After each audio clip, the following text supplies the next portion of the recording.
Hello everybody, Ben Rogers here, the Raptors Digest, reacting to the Toronto Raptors 131-129 heartbreaking loss to the Brooklyn Nets. Ryker, first overtime game of the season. There were a lot of moments. The end of this game was certainly wild. It was looking bad there for the first half. The third quarter, we come out and bully the Brooklyn Nets. The fourth quarter, they come back behind Patty Mills and Kevin Durant and a bunch of their deep bench players and end up sending it to overtime and pulling it out at the end. There's so much to talk about this game. A lot of positives, also some negatives as well. The Raptors did take the L, but at least it was an exciting game to watch and gave us something to chew on this video, Riker. Ben, the Raptors in this one, particularly in clutch time, were pretty cold. I'm getting out the heated hat. And Ben, I've come prepared to this podcast with 3 airlines suggesting that the nonstop flight from Toronto to New York is 1 hour, 30 minutes. Porter, WestJet, Delta. There's no excuse for fatigue and tiredness in this one. I know you love to give them the benefit of the doubt in a back-to-back, but Ben, that's not possible. No. We had a huge homestand. They are only a jump, skip, and hop away from Brooklyn. Kevin Durant played 48 minutes. The Nets only had 8 players. There was no excuse for tiredness. They just came out a little bit slow to the step. And obviously in clutch time, that's where it really seemed to fall apart. But otherwise, it was an exciting game, Ben. Start wherever you want with this one.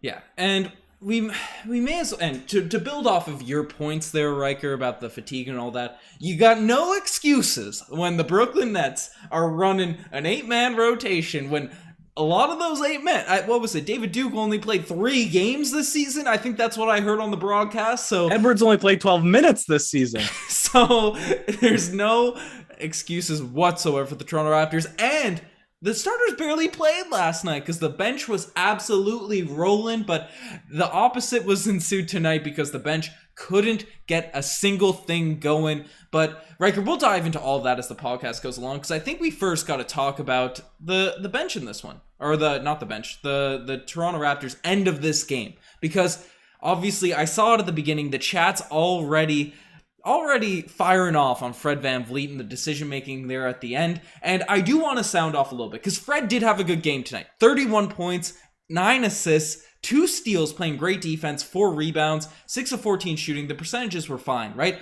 But at the end, right, he struggles, and we've seen it consistently, whether it's against the Boston Celtics and Grant Williams is guarding him in Game 7 in the playoffs, right? Fred VanVleet comes down, and we love that he is confident. We love that steady Freddie. He's ready to let it fly, right? He's doing the Sam Cassell dance at times, right? We love his energy. However, at the end of games, when it's him dribbling up, he doesn't really have the size nor a go-to move that really creates a good-looking shot for him at the end of games. So that leads us to the point where, if we're at the end of a game and we're struggling and we need a basket, Fred VanVleet, they throw a second defender, and it's usually a tough shot going up. And Riker, I think we said this at the beginning before we were talking. However, Scottie Barnes was absolutely rolling there down at the stretch of OT, and then the last 2 minutes, minute 30, he didn't get any touches. And it looks like we got a big super chat from Marcel Martin. Do you want to sound off on this, Riker, while I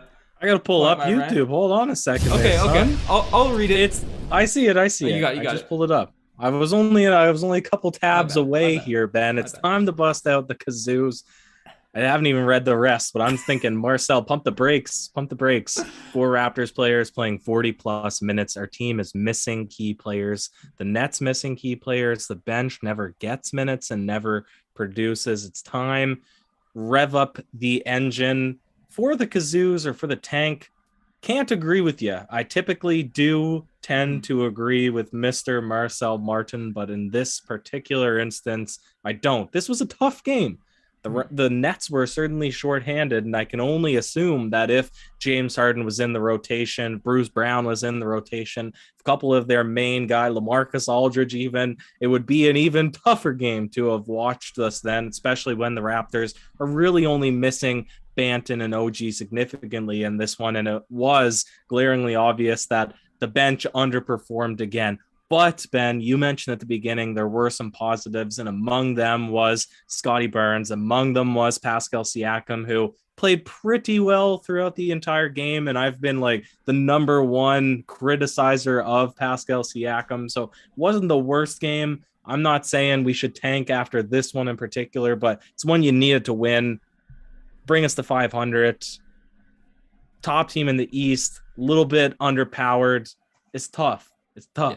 Yeah, heartbreaking to say the least. And we appreciate the big super chat, Marcel. Always coming in clutch in the chat. The mod, the legend. But yeah, the Raptors were good, right? And as said, the chat's kind of agreeing. The shots, we need to have a go-to guy that, you know, can create his own bucket. And obviously Siakam struggled with that last year. Fred VanVleet can knock him down when there's a play ran for him, as is the case in that shot in overtime where he got that open look or semi-open. He had a little high arc on it and it went down, right? If he gets sort of those threes in the rhythm of the offense, 1-2 dribbles and pull up, then he's pretty good at them. He's sound whether it's clutch or not, but when he has to create it all for himself, he struggles in that area. And one guy, Riker, we gotta get a little drum roll going. We got a little drum roll going because we got someone we gotta talk about. And tonight, the Scottie Barnes Award, it's going to none other than Scottie Barnes himself. 23 points, 12 rebounds, 5 assists, and some big plays. Only 13 shots. And Riker, the first game, debuting the Scottie Barnes jersey in the background, manifesting some big W's for Scottie, even though he does it himself. He's been killing it.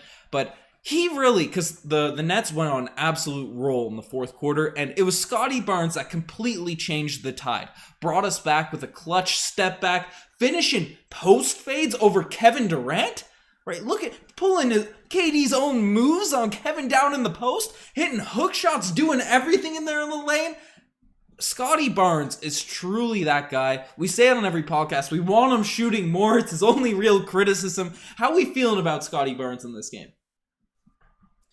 Spoiling a segment, Ben, but step back corner fade threes off of one as well.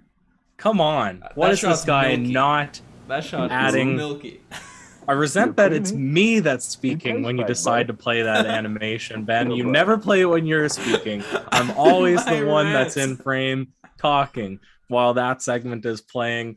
I resent that. So watch out. But Ben, what does this man not have in his bag? And it's criminal the way that the Raptors are not playing the ball through him more often in an offensive set. And another guy that you could say the same thing for, even though, well, maybe not even though, this is a further point to emphasize what I'm saying is Gary Trent Jr., because he had an efficient game tonight, especially from three. And I don't think he got enough touches. Now that I'm looking at the box score, 19 shots, definitely did get his fair share up, but eye test. Yep. I thought that you could have even utilized Gary Trent Jr. more in this one. So the Raptors, they were a little out of rhythm, which is unfortunate to see. And I've been fiddling around with this hat. I wanted the ears to be up. Now they're up. So continue on, my man. I love it. But yeah, Gary Trent Jr. tonight, right? You brought up the shots. 25 points, 5 assists, 3 steals. And those were, do you remember that highlight of Kawhi Leonard stripping the basketball from Ben McLemore on possession after possession? Remember that one? Raptors fans, Kawhi Leonard stripping the basketball from Ben McLemore like a grown man playing with 6th graders. Those are the steals that Gary Trent Jr. was pulling on the Brooklyn Nets tonight. Whether it's Patty Mills, veteran point guard, right? I don't know if he got one on Kevin Durant, but there was a couple occasions where they were just dribbling, holding the basketball, right? Minding their own business. And Gary's coming in and just yanking that ball straight away from them. So you'll love to see it. He was 3rd ranked at Defensive Player of the Year at some point. So that's W. But, you know, Gary, as you said, Riker, at the end of games, he's another guy that, you know, Fred VanVleet, obviously tremendous shooter, tremendous scorer, does all that stuff, has probably been our most consistent player, our all-star if we end up getting one in the all-star game this season. But in terms of creating their own shot out of nothing, right? Out of nothing, especially when the defense is set, Gary Trent Jr. is probably the best guy at that on the team, right? Getting those middies, those post-fade middies. So he's a guy I'd like to see get those touches down the stretch of the game. Obviously, when you get a close one like that, that's all the stuff that you really remember and you break down and all that sort of stuff. So we're real focused on, you know, the end of the fourth quarter and overtime. But, you know, the Raptors played well overall. We got a few people in the chat just completely hating on guys and roasting the team. Okay, so listen, here's the thing. They didn't play well overall. The second quarter was atrocious. And then they really didn't put it together in overtime. And there was that saving grace of a shot from Fred VanVleet that made it possible to have a half-court heave, that Hail Mary throw at the end that could have been pretty amazing from Scottie Barnes, Ben, but it didn't play out that way. And also, you're right. We do look at the one or two misses and put all of the weight of the game and all of the burden of the win or the loss on one or two plays, when in reality, the Raptors had ample opportunity to get the lead. They were up by 10. Late game, they let it slip, right? They could have just kept the foot on the gas and won this game, but that's not the way that it played out, Ben. And credit to it, I said it to you before we started the pod, no way the Raptors are winning this one in overtime when Kevin Durant is feeling it. Yep. When he breaks his man down, I don't care if Scottie or OG or anybody is on him. When he breaks his man down, gets a foot in the paint for a pull-up J, he's not being stopped. He's just too good. You have to beat the Brooklyn Nets in regulation before he can really take over, because he's a legit superstar, one of the few. So props to the Brooklyn Nets. They sealed the deal like you would probably expect them to. Yeah, unless you have a Kawhi Leonard or a player like that can sort of go toe-to-toe, right? Then you're hurting when you go up against the likes of a Durant or one of those guys. Obviously, LeBron and Giannis, they're stars in their own right, but you know, the assassins in the mid-range, those guys, particularly in overtime, just can completely take over a game. So, and to give a lot of credit to Scottie Barnes, I thought his defense was as good as you can get on Kevin Durant tonight. Seems like every shot that he took had a hand in the face, right? The middies, he was always there, whether it was help. I thought the team did pretty solid defense, but KD's just, I'm not a big fan. Kevin Durant straight up hit a pull-up jumper from mid-range. Didn't fade, right? There was no kind of step back, sidestep, nothing. He just pulled up straight over Utah and Chris Boucher, the two tallest guys, two tallest, longest guys on our team, who both jumped straight up and hit it with ease over them, right? So when you have the toughest defense possible and still it's no obstacle to you scoring, of course, Scottie Barnes, he can only do so much. So you can't fault the Raptors for coming up a little bit short on the defensive end, particularly in overtime in this one, Ben. Yeah, without a doubt. And Ryker, we're talking the bench, but I think we can leave that for the segments. You want to just swing it into the spicy Pele of the day? Swing it right in there, Ben. Let's get it. So tonight, the spicy Pele of the day. We addressed some of them. There was a few really nasty plays in this game, Ryker. You brought up we both brought up the step back from Scottie Barnes to change the tides of the game, right in the corner, splashing that down. Right, I'll throw up the milky animation while I'm talking right now, Ryker, just so we're all happy here. But that was a pretty fire shot from Scottie Barnes down there in the corner. We also had some pretty nasty dunks from Pascal Siakam, Spicy P himself, who did have himself a game. We're kind of glossing over Pascal. 25 points, 6 rebounds, 50% shooting, over 50% shooting, 12 to 21. Didn't make those threes. Would have loved to see him hit that clutch, open, completely naked three on the three-point line, but didn't go down. But I thought he had himself a solid game tonight in this one. Did you see any other ones in mind that are missed? I thought Gary had a couple of nice shots, strips of Kevin Durant as well. Yeah, a couple of nice pokes on Kevin Durant. Did you talk about Pascal Siakam's ferocious dunk? Mm-hmm. And Chris Boucher actually put Kevin Durant on a poster, was it? Oh, Chris Boucher. Was it? No, I think that was Siakam. Siakam posted. That was Durant Siakam as well? Siakam had a bunch of dunks in this game. I think that. So Siakam had just a nice kind of baseline two-hander, and somebody, whether it was Siakam or Boucher, straight down the lane. Kevin Durant tried to get in and swat it, and he's a formidable defender and shot blocker, and got put on an absolute poster. I think it was Siakam. I think you're right on that one. So there was lots of highlights in this one, Ben. But not all plays can be spicy Pele. Some make you say, oh, geez. I have one in mind. Pascal Siakam. People love to flame his spin move, and this one, Claxton, classic big man maneuver when you can't match up strength-wise in the post. You just pull the chair. He pulled the chair on a spin move and had Pascal Siakam flying, slipping right to the ground. Was that the thing? I see you shaking your head in agreement. Were you thinking the same thing as me? Yeah, that was definitely one of them. I also wanted to throw it to the to the floor, and I guess that's a part of it. Siakam was slipping, and he got the chair pulled on him in that one, but Fred was falling. Right, we had a bunch of just cases of. I thought I thought Boucher got hurt. I thought Scottie got hurt, which made me say, "Oh, geez," yelling at the TV. I thought Fred went down with a slip.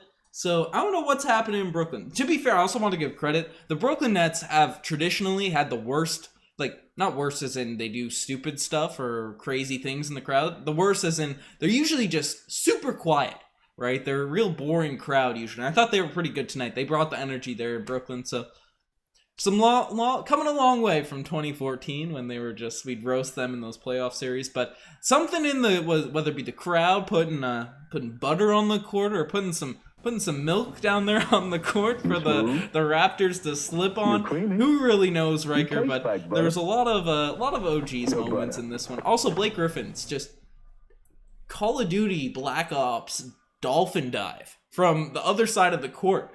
Almost got the basketball from Pascal Siakam. That one came out of nowhere there, Ryker. That's a weird reference. Call of Duty Black Ops. Well, remember you used to do the zombies, you dolphin dive over people with the laser gun or whatever. Hey, you get far with that. Sure.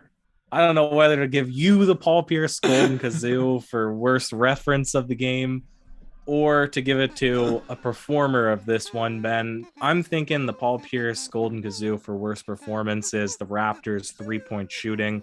Justin Champagnie, who had a lot of wide open corner threes, bricked them all. Pascal Siakam, like you said, played a pretty strong game except from distance tonight and had the chance to really drive home a pretty impactful three, but he missed that one. And Watanabe, who played really good last game, he bricked a lot of threes. I also want to give myself a kazoo because I flamed the broadcast booth at the beginning of this one. I already don't love this channel versus the other channel. I won't say names. And then this team had no chemistry at the beginning, no energy, no flavor. And I was thinking this was going to be a tough game to watch, but as they got their rhythm, I started to get into it. They knew what they were saying. They didn't stumble on their words. So I'm going to give myself an L for jumping to conclusions because I've been very picky with the broadcast booth this season, but I thought they did all right too. Don't know their names, but I thought they were all right for a quick sub in, Ben.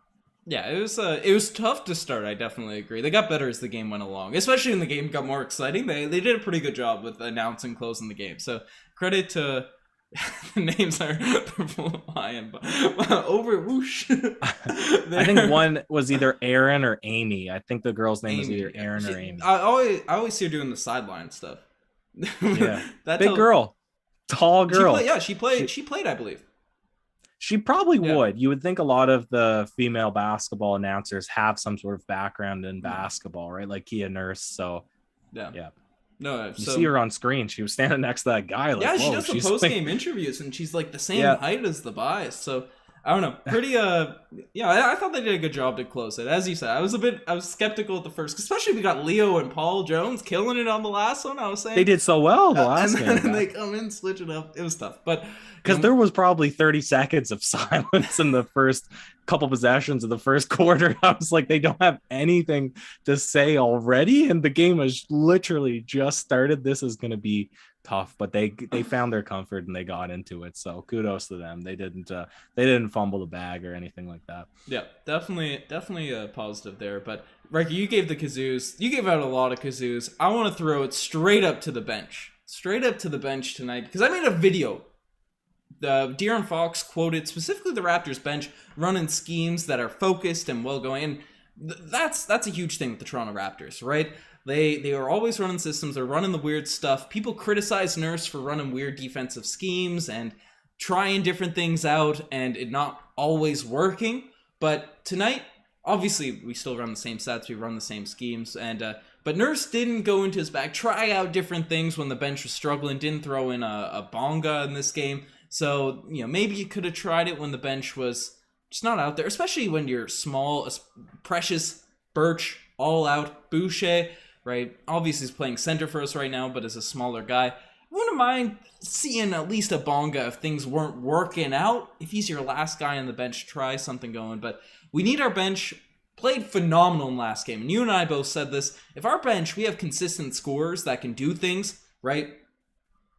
Knock down threes. Just 6 to 8 points, 2 to 3 guys that can do that, then we're chilling, right? We're chilling. Efficient shooting, but Svi, right? Svg Water, 2 points in this game in 9 minutes, 1 of 4 from the field, 0 of 2 from the 3-point line. He's become very streaky and inconsistent lately, right? Malachi Flynn did knock down 1, but the rest of his game was tough to see. It got blown by on defense a bunch, which is tough to see from Flynn as a smaller guy. Won Defensive Player of the Year in college, so he needs to be able to guard to be on the court. Champagny, he always gets those rebounds. I thought he was probably our best guy off the bench tonight, but 3 of 8 from the field, scored in the paint, but couldn't knock down an open 3. And then Yuta Watanabe, I gave a lot of credit to on the previous podcast.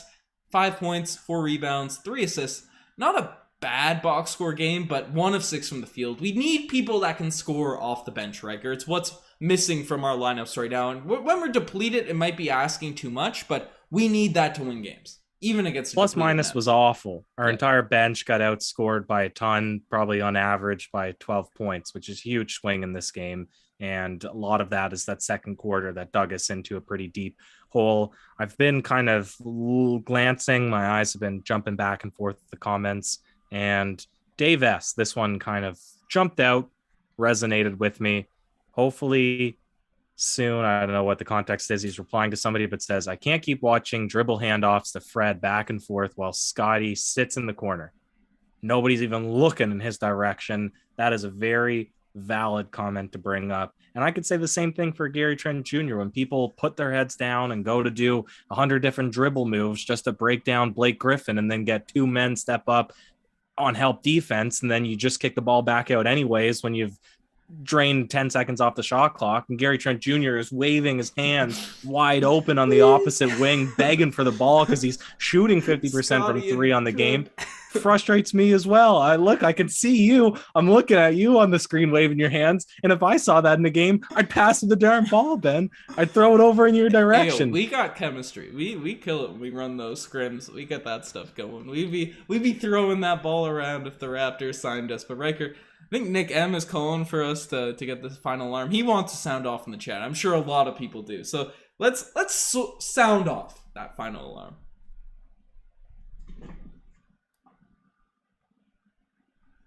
Woo woo woo woo. Beep beep beep beep beep beep beep beep beep beep beep beep. That's right. The final alarm has sounded off. It's sounded off. We're ringing it out, and as is tradition, get a little like spike going for the final alarm to end off this vid. We want to hear your guys' takes in the chat. See what you guys are thinking about this game. And people are saying Amy. Yeah, her name is Amy. Yeah, they're saying play her at center. Amy Audebert. Yeah. Audebert. I'm gonna guess it's French. I'm gonna throw Bert is usually bear, not Bear. Bert, right? Wait, monsieur. You got the people were calling out your hat, saying you look like a mater or whatever, matra. It's life or something. Born.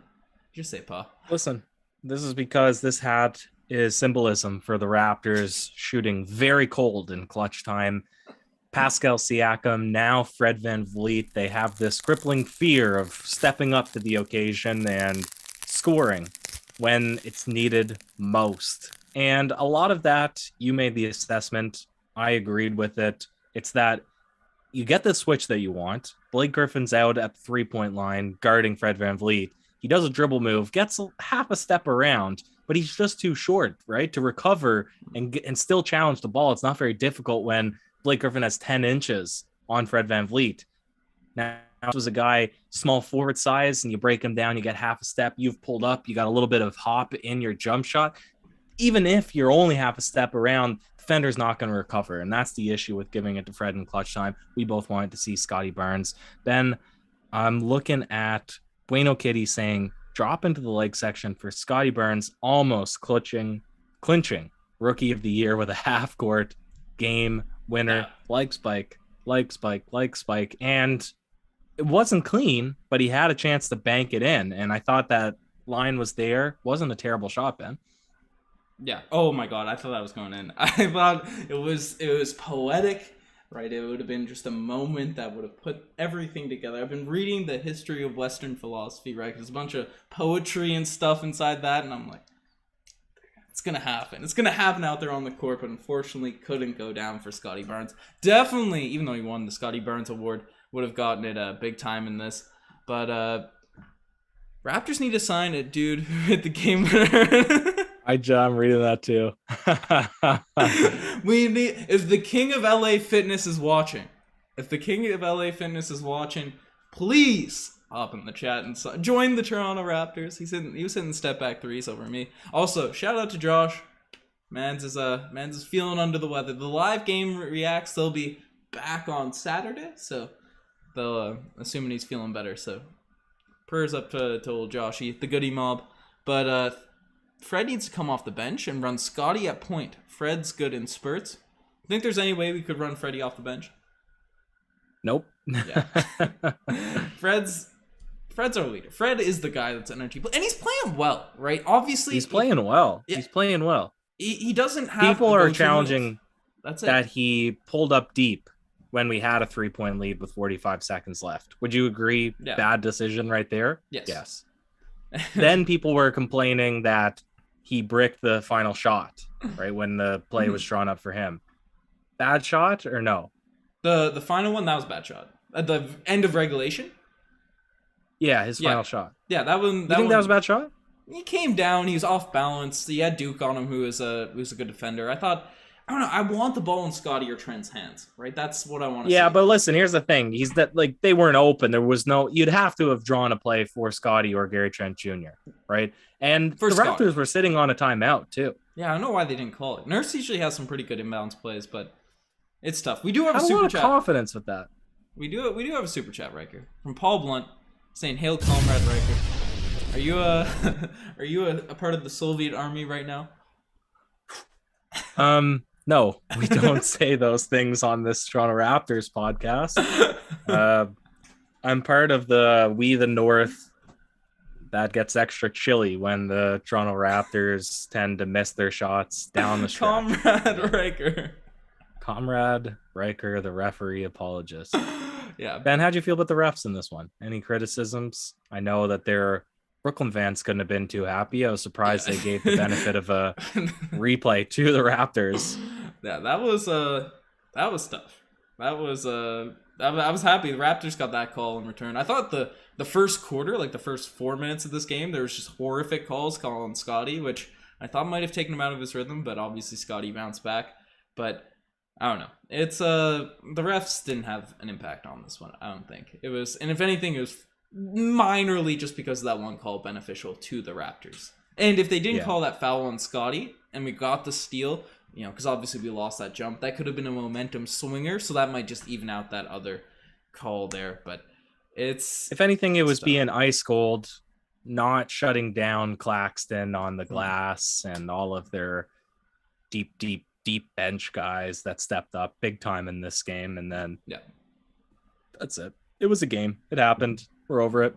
Yeah. Oh no, I'm feeling good about this Raptors team. Are you in the same boat as me, Riker? Are you feeling more and more confident as the season has gone along now? That, especially since Siakam, because we were looking hot before Siakam came back, but I think since that point, obviously we took a little dive once we tried to reintegrate him into the team, but we've been looking up. Even though we've lost some games we should have won against the Thunder and the Nets, we're a young team. I think we're playing well. We're in the right direction. We just need, whether it be guys come back or players on the bench, to consistently step up night in, night out. And then we're looking like a nice team in the Eastern Conference. And we're not that far out of the mid-playoff picture. We're ahead of the Hawks and the Knicks right now. I'm less confident after this game because this wouldn't have even been an impressive victory, right? Yeah. The Raptors really didn't perform well in the second quarter, and then they let a big lead slip late game, and then they didn't capitalize when they had a lead down the stretch. So I wasn't even going to really be that happy on the pod if they had to have won. I was going to point out some of the... I would have been... I know you would have. And I would have tried to be the realist in this one, but then they lost, and it was just absolute sadness. So they got still some kinks to work out. And the bench, I would say, is that biggest kink right now. Starting unit wasn't too bad. Yeah, but our starting unit's nice. I think we have our main core of players is pretty good to go in this Eastern Conference. Obviously, we're young, but just getting consistent scoring off the bench. And I think we missed Delano tonight in this one as well. Not out with health and safety protocols, but I think he's got a stomach bug or something. Missed the second half of last game despite having 6 assists in the first 9 minutes. But I don't know, Riker. It was a tough one. A tough, heartbreaking loss in this game. The Raptors will be back. They'll bounce back. The young team, they're just getting better. Obviously, the game Thursday has been canceled against the Chicago Bulls, so we got a long break in between games. So hopefully that gives time for Birch, Achua, Delano, hopefully OG, even though Nurse has essentially said that he doesn't expect him back anytime soon. Hopefully all those guys get some time to rest and recover, or get back into the mix, get back into the lineups, and then make a nice little mid-season push as we inch toward the All-Star break. And Ben, by the time they play Saturday is the next game, I will be back in your territory, needing this hat, East Coast, where it's probably colder than Ontario, and Ben and I will be filming our 1v1. Yeah, so yeet. Look forward to that, and Ben, sign us off. For sure. You guys are the best to make this far. Check out the Instagram, the Twitter, the TikTok, all that cool stuff. Check out the channel memberships, the merch. Everything popping. Lots of fun things coming, especially this week, even though the Raptors aren't playing. Lots of fun stuff happening, but you guys are the best. Riker, do you have any last words on the Raptors' loss to the New York Knicks? To the Brooklyn Nets. That's it. Not the New York Knicks. To the New, did you call them the New York I called Knicks? them the New York Shout out to the Knicks. Knicks. Bing Shout out to bong. the Knicks. Bing bong. Shout out to the Knicks opponent, Golden State Warriors, particularly one young man, Steph Curry, who did break the 3-point record tonight. All-time 3-point leader. Shout out Steph Curry, Ben. Go. And that's it for that one. Cheers.